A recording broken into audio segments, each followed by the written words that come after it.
board chairman of 3 of the country's 5 largest industrial corporations, 2 of the 4 richest insurance companies, and 2 of the 3 biggest banks, plus the senior partners of 2 of the 3 leading Wall Street law firms, the publishers of the 2 biggest news magazines and of the country's most influential newspaper, and the presidents of the big 3 in both universities and foundations, as well as a score of other college presidents, a scattering of top scientists and journalists. The CFR, from behind the scenes, has dominated this nation for decades. CFR members include top executives and journalists for the New York Times, the Washington Post, the Chicago Daily News, Harper's, Look, Time, Life, Newsweek, U.S. News and World Report, CBS, NBC, MGM. They include directors of the Ford Foundation, the Rockefeller Foundation, the Carnegie Endowment Fund. They include Presidents Hoover, Eisenhower, Johnson, and Nixon, Secretaries of State Stettinius, Atchison, Dulles, Herter, and Rusk, a fantastic percentage of the President's Cabinet, undersecretaries, the Federal Reserve Board, ambassadors to other countries, Supreme Court justices, and presidential advisors. The average American has never heard of the CFR, yet it is the unseen government of the United States. It's a sobering fact that the hidden power structure of international finance has exerted tremendous influence over public opinion in this country through its virtual control of higher education and major segments of mass communications. The human mind is like a computer. No matter how efficient it may be, its reliability is only as great as the information fed into it. If it is possible to control the input of the human mind, then no matter how intelligent a person may be, it's entirely possible to program what he will think. And yes, it's even possible to program people to laugh at the mere mention of the word conspiracy. Such programming, of course, can work in both directions. While one group has been conditioned not to see any conspiracy at work, another group has been led to believe that communists have been behind practically everything, a position easily made to look ridiculous. These well-intentioned anti-communists have been correct in their charge of conspiracy, but incorrect in knowing who to blame. As far back as 1907, Trotsky was financed by British bankers. By 1917, the major financing for the communist revolution in Russia was coming through Lord Alfred Milner, the leader of that inner core within the roundtable groups and the CFR. In America, Jacob Schiff of Kuhn, Loeb & Company gave $20 million to Trotsky. From Germany, millions more came from Max Warburg. The communist movement, not only in the United States, but around the world, always has been financed by the international banking establishment. Dr. Quigley explains why the establishment has never greatly worried about the communist movement in America. He says, "It must be recognized that the power that these energetic left-wingers exercised was never their own power or communist power, but was ultimately the power of the international financial coterie." In the 1950s, when the public became aroused over evidence of communist subversion in the federal government, it was a simple expedient to have a promising young congressman from California dramatically expose one communist agent. The establishment press gave it extensive coverage, the public was placated, and the obscure congressman became a national hero almost overnight. But when Congressman Reese of Tennessee began to investigate the link-up between Alger Hiss, the Carnegie Endowment, the Morgan Bank, and the interlocking tax-exempt foundations, the establishment press and the administration moved mightily against him. The pressures were so great that he was forced to abandon his investigation, and no one has dared to try it since. After a man has far more money than he possibly can spend for pleasures, what is left to excite him? For those with a ruling class mentality, the answer is power, raw power over other human beings. Money can buy such power only to a point. Beyond that, politics is the sport, and world politics is the ultimate game.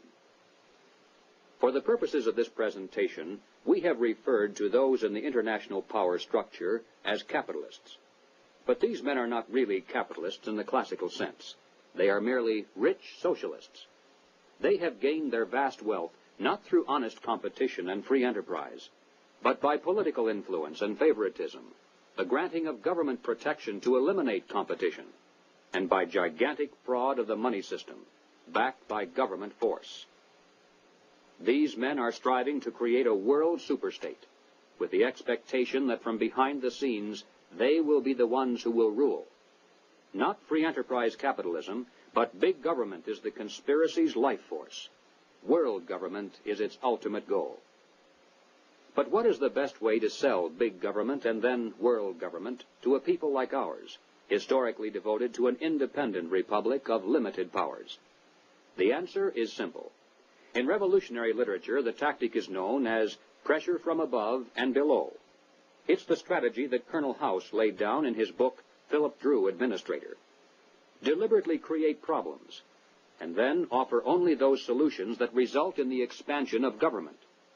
Create conditions so frightful at home and abroad that the abandonment of personal liberties and national sovereignty will appear as a reasonable price for a return to domestic tranquility and world peace. If those who seek world dominion can stimulate leftist mobs into violent confrontation with local law enforcement, and also provide exhaustive news coverage so that the entire nation can see and tremble, then the peaceful and freedom-loving majority can be programmed to accept a vast expansion of government powers and even a national police force, offered supposedly to end the violence.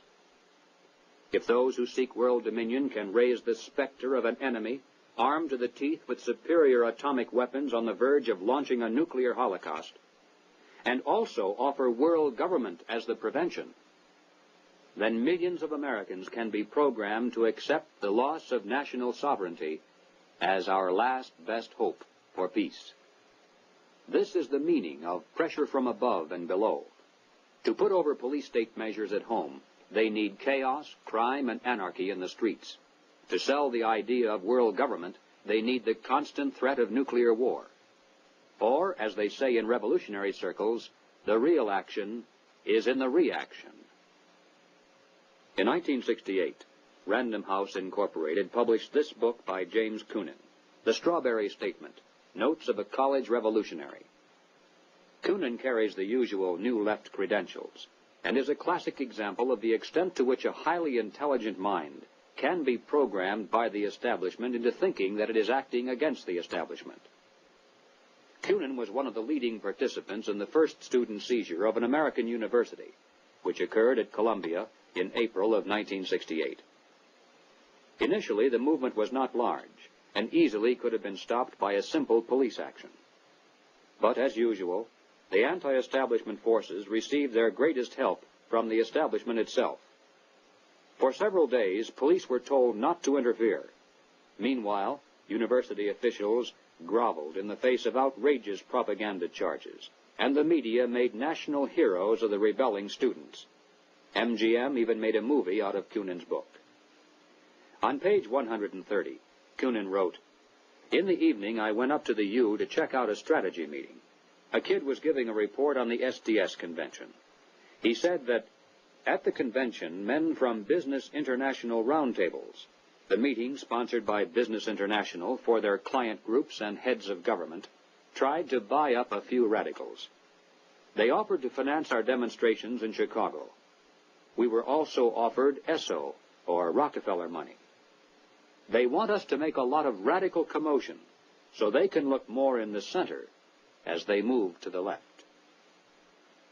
Jerry Kirk, while a student at the University of Chicago, was active in the SDS, the Du Bois Club, the Black Panthers, and the Communist Party. In 1969, Mr. Kirk broke from the party, and the following year testified before the House and Senate Internal Security Committees. Here is what Mr. Kirk has told us. "Young people have no conception of the conspiracy strategy of pressure from above and pressure from below. They have no idea that they're playing into the hands of the establishment they claim to hate.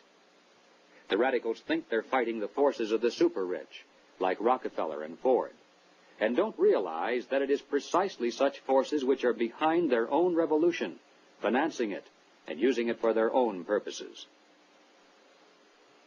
When Stokely Carmichael was head of the militant revolutionary group known as SNCC, he was invited to speak at the